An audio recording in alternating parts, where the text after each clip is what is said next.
Қадірменді көрермендер, қош келдіңдер менің каналыма тіркеліп жазылып отырыңыздар. Бүгін біздің сабағымыз тахиометрді қалай установка жасау, яғни кез келген стройка болсын, үй салу болсын, ең бірінші тахиометрді установка жасау керек, яғни станцияларды анықтап, координатасын анықтап, ориентировка қалай екенін нақты біліп алу, өйткені ол өте қажет нәрсе. Сондықтан бастаймыз. Алдыңғы сабақта айтып өткенбіз, тахиометрді қалай қосу, қалай орнату бәрін айтып өткенбіз сіздерге. Енді қазір сіздерге бізге установка жасау үшін қазір ең бірінші, яғни проект керек, яғни папка создавать етіп алып, соның ішіне точкаларды добавить етіп, ары қарай қалай ататынын көрсетеміз. Так, ең бірінші управление дегенге кіреміз. Проект деп басамыз. Және де новый проект создавать ету керек бізге. Допустим, 1, 2, 3 дей салайық. Далее деп сақтаймыз. Вот, бізге проект сақталды. Енді ол автоматически олай сақталып қалады. Кез келген жерге барып, ең бірінші установка жасау үшін 3 точка, яғни съемка жасау болу керек. Бізге бірінші ол үшін программаға кіреміз. Съемка дегенге кіріп аламыз. Далее басамыз.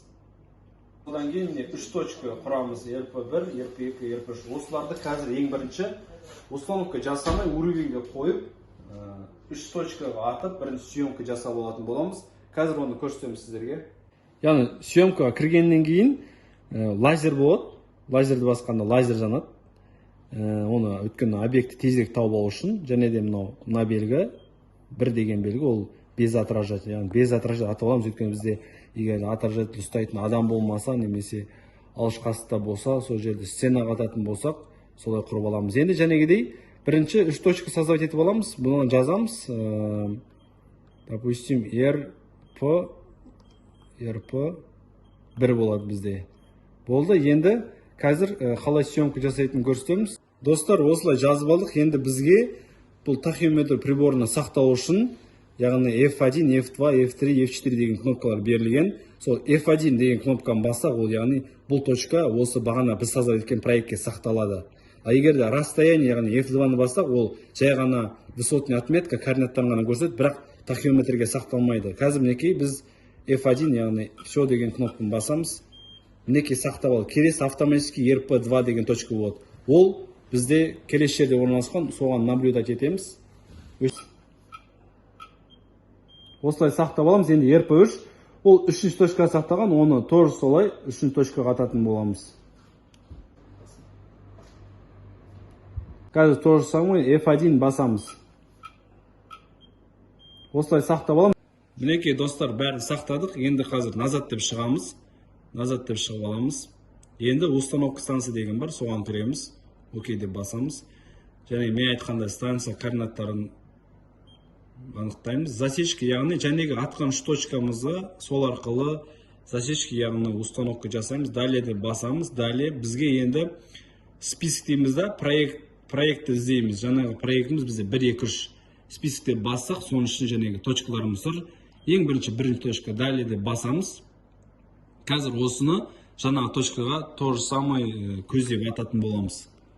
Жаңағы сіздерге айтқандай, мінекей точкамызды тауып алдық. Енді F1, яғни все дегенде басамыз. Съемка жасады. Енді бізден сұрайды, измерить больше точек дейді. Яғни біз 2 немесе одан да 10 точка ататын болдық қой. Сондықтан бізге 3 точка керек. Сондықтан F1 басамыз, өткен тағы да точкаларымыз бар. F1 басамыз, тоже список дейміз да. Яғни келесі точкамыз RP2-ны тауып аламыз. Далее деп басамыз. Келесі точканы өлшеміз. Тоже жәнегі сияқты R2-ны аттық. RP2-ні, енді 3-ші точкамыз бар. Оны солай проектке кіріп, далее деп басып аламыз. Мінекей қадірменді көрермендер, установка жасадық, яғни положение, высота және градус углдарын бәрі, яғни птичка қойыпты, яғни дұрыс установка жасалды деген сөз. Көбінесе негізі градустан қателіктер кетеді. Положение, высота дегендер осы птичка болып тұрады да, яғни бұл 0,05 дегеніміз 5 мм, 0,02 2 мм.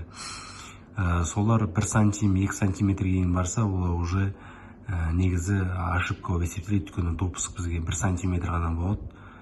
Және горизонт осы углдарын қарасақ, яғни птичка қойып тұрғыз өте дұрыс болды, өткен углдарымыз дұрыс алдық.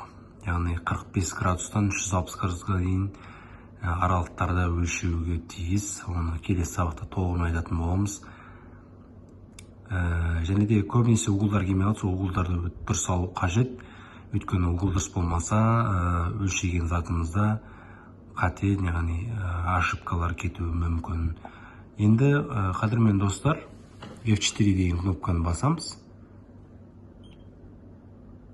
Яғни X, Y, H высота, қандай градус екен бәрі белген, қандай точка, яғни станса бәрін көрсетіп тұр птичкада, яғни жұмыс жасай беруге болады деген белгі. Енді установка деп басамыз. Яғни көрермендер, енді жұмысқа кірісе беруге болады. Осылай установка жасайтын сабағымыз бүгін аяқталды.